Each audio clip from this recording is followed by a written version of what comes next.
Welcome back to another episode of Project PHARAOH. It is your boy Featherstone the Pharaoh, and today we're going to be talking about a little thing called self-love. Let's build.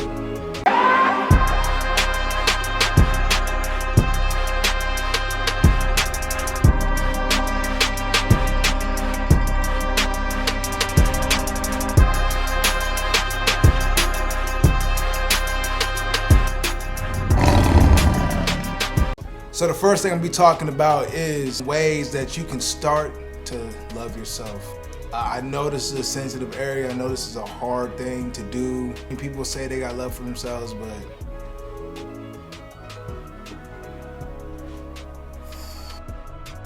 now the first example I'm gonna be telling you guys is probably gonna be pretty uncomfortable, but it's very simple. It's a very powerful thing that is probably overlooked.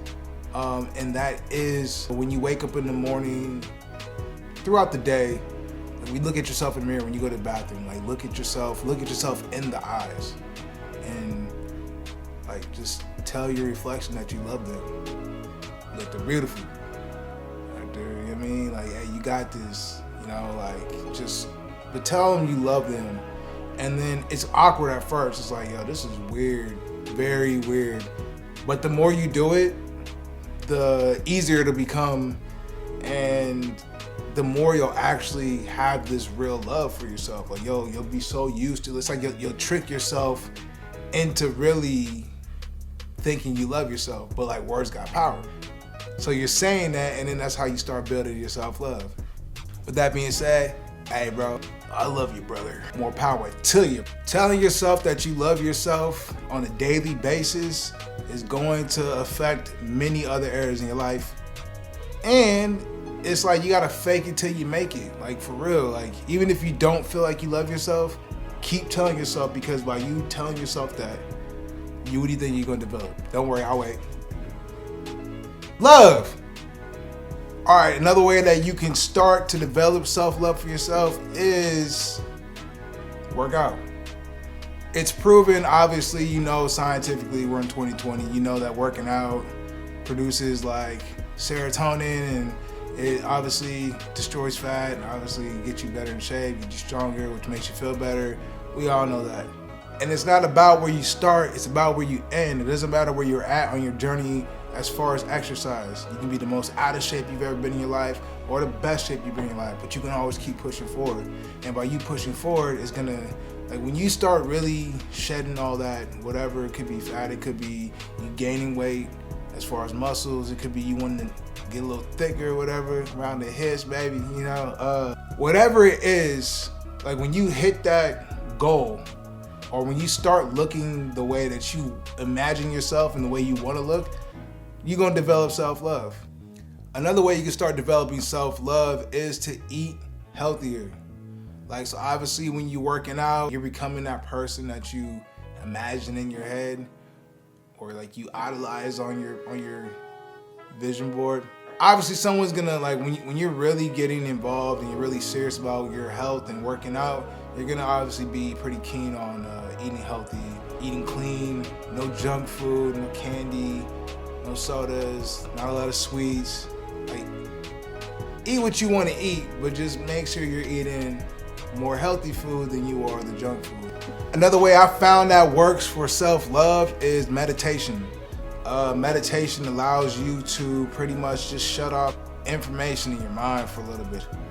It teaches you how to quiet your mind so that you can just exist. And that feeling of existing is blissful, it's very peaceful, it's very serene. And you can actually find out more about yourself. Lastly, a way that I found out you can develop self-love is to start talking to yourself. I know it sounds crazy. Everybody heard like geniuses talk to themselves, but really, like, you gotta really become like your best friend. You gotta become your coach.